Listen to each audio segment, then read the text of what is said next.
রাজধানীবাসীর নিরাপত্তায় auxiliary police force.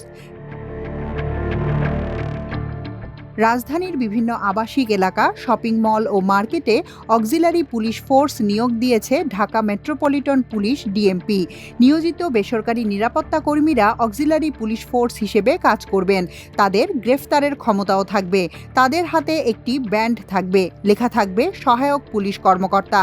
শনিবার ডিএমপির media সেন্টারে এক সংবাদ সম্মেলনে এসব তথ্য জানান ডিএমপি কমিশনার শেখ মোহাম্মদ সাজ্জাদ আলী। তবে ঠিক কতদিন এই ফোর্স দায়িত্ব পালন করবে এ বিষয়ে সুনির্দিষ্ট কোনো দিনক্ষণ উল্লেখ করেননি তিনি। বিএনপিকে ভোট দিতে চান ৪২% মানুষ, জামাতকে ৩২%। আগামী নির্বাচনে ৪১.৭% মানুষ বাংলাদেশ জাতীয়তাবাদী দল বিএনপিকে ভোট দিতে চান, আর বাংলাদেশ জামাত ইসলামীকে ভোট দিতে চান ৩১.৬%। ৫৮% ভোটার চলতি বছরের মধ্যেই নির্বাচন চান। এছাড়া দেশের ৪১% মানুষ মনে করেন গত ৬ মাসে চাঁদাবাজি অনেক বেড়েছে। ইনোভেশন কনসাল্টিং নামে একটি বেসরকারি গবেষণা সংস্থার মাঠ পর্যায়ের জরিপে এ তথ্য উঠে এসেছে। শনিবার রাজধানীতে আয়োজিত সংবাদ সম্মেলনে জরিপের ফলাফল প্রকাশ করে সংস্থাটি। গত ৫ আগস্টের পর এটি তাদের দ্বিতীয় জরিপ। এবার পঞ্চগড় সীমান্তে বাংলাদেশিকে হত্যা করল বিএসএফ। পঞ্চগড় সীমান্তে এক বাংলাদেশি যুবককে হত্যা করেছে ভারতের সীমান্তরক্ষী বাহিনী বিএসএফ। বিজিবি জানায়, শুক্রবার রাতে আল আমিন সহ ১০-১৫ জন সদর উপজেলার ভিতরগড় সীমান্তে গিয়েছিলেন। সে সময় তাদের দেখে গুলি চালায় বিএসএফ। গুলির শব্দ শুনেই দৌড় দেন সবাই। অন্যরা পালাতে পারলেও আহত হন আল আমিন। সেখানেই তার মৃত্যু হয়। পরে বিএসএফ তার লাশ নিয়ে যায়। মাগুরায় ধর্ষণের শিকার শিশুর অবস্থা ক্রিটিক্যাল, সিএমএইচে নেওয়া হয়েছে।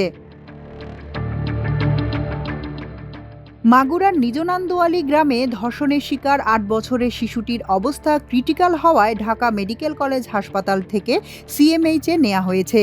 শনিবার ঢাকা মেডিকেল কলেজ হাসপাতালের উপপরিচালক আশরাফুল আলম সাংবাদিকদের একথা জানিয়েছেন। এ ঘটনায় দায়েরকৃত মামলায় ৪ আসামিকে গ্রেফতার করা হয়েছে। আশরাফুল আলম বলেন, শিশুটি এখনও অচেতন অবস্থায় রয়েছে। অবস্থার আরও অবনতি হওয়ায় ভেন্টিলেশনে রাখা হয়েছে তাকে। শিশুটির উন্নত চিকিৎসার জন্য ৪ সদস্যের একটি মেডিকেল বোর্ড গঠন করা হয়। আন্তর্জাতিক খবর। গাজা যুদ্ধে ১২,০০০ নারী নিহত। টানা ১৫ মাস গাজায় বর্বর নির্যাতন চালিয়েছে ইসরায়েলি বাহিনী। এখন চলছে যুদ্ধবিরতি। গাজার মিডিয়া অফিসের তথ্য মতে এ পর্যন্ত প্রাণহানির সংখ্যা প্রায় ৬২,০০০, যার মধ্যে নারী ও শিশুদের সংখ্যা সর্বোচ্চ। ইসরায়েলের হামলায় এ পর্যন্ত ১২,৩১৬ ফিলিস্তিনি নারী প্রাণ হারিয়েছেন। ইসরায়েলের নির্মমতায় শরীরের এক বা একাধিক অঙ্গ হারিয়ে স্থায়ীভাবে পঙ্গুত্ব বরণ করেছেন ২,০০০ নারী। যুদ্ধে স্বামী হারিয়েছেন ১৩,৯০১ জন নারী। সন্তানহারা হয়েছেন কমপক্ষে ১৭,০০০ মা এবং ৫০,০০০ অন্তঃসত্ত্বা নারী তাদের গর্ভের সন্তান হারিয়েছেন।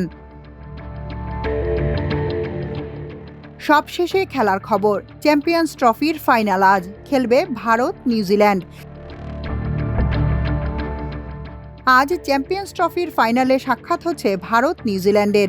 ট্রফির লড়াইয়ে ভারত ফেভারিট। শুধু ফেভারিট নয়, একেবারে হট ফেভারিট।